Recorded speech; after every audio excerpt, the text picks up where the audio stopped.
one thing I want to ask, and one thing I think a lot of people want to touch on, is a guy like Travis Barker, like one of the most legendary, let's say, artists, entertainers, right? Now he's obviously like a pop cultural icon that's just never going away and ever.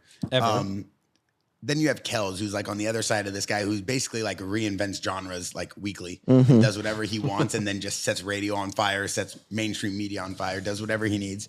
How do you like keep that confidence level working with two guys like that? Like even for artists that are listening to this, like you have to go into this studio obviously with the same level of confidence you have to put out a good song and to record. But what's that process like working with those two? Well, he kind of talked about it, man. He just wants to be. But I mean, like in the studio, like are they telling you? Like are they the one like it's directing you on what to do? I've gotta be a unique situation. I've learned a lot. You know, I think that my confidence is a great way to manifest the dreams that I have, the dreams that I constantly think about.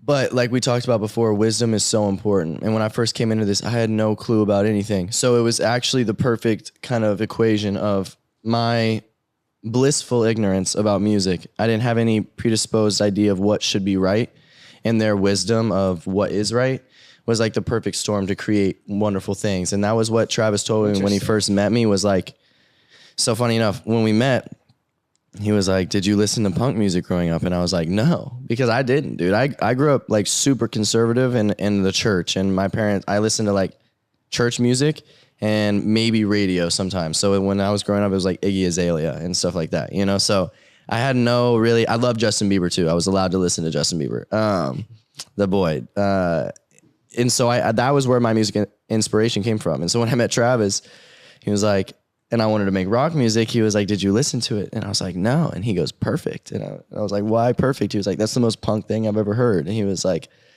you don't know anything. You're this clay of mold, and I'm going to mold you into what you need to be. And I was like, perfect. That's exactly what I need. So it was very mentorship-esque. And with Kells, I think me and Kells, Kells is what I'm not, and I'm what Kells isn't. You know, we complement each other very well. I look up to him, and he knows that. I'm not scared to tell him how much I value him. I'm not scared to give him affection and shower him with praise, because that's my boy. That's just how I am as a human being. I don't think a lot of people do that with him, you know, because he is a very like powerful presence, you know, and people may think that he has what he needs in his head, like he knows what to do, you know. But I just like to be a voice for that. Like I love to tell him how great he's been to me, whatever it is. And he's human, bro. And he's human, you know, and we all have our life. But Kells has showed up for me every single time, even when I didn't ask, you know, like he has been there for me more than anybody, you know. So it's honestly the best duo I could have asked for, you know, and they also feel the same way about each other. So it's been awesome. In the studio, I'll do my thing. And if Travis is like, you should do this, I trust him, because Travis knows. I've never seen Travis be wrong, honestly, like 4 years of knowing him.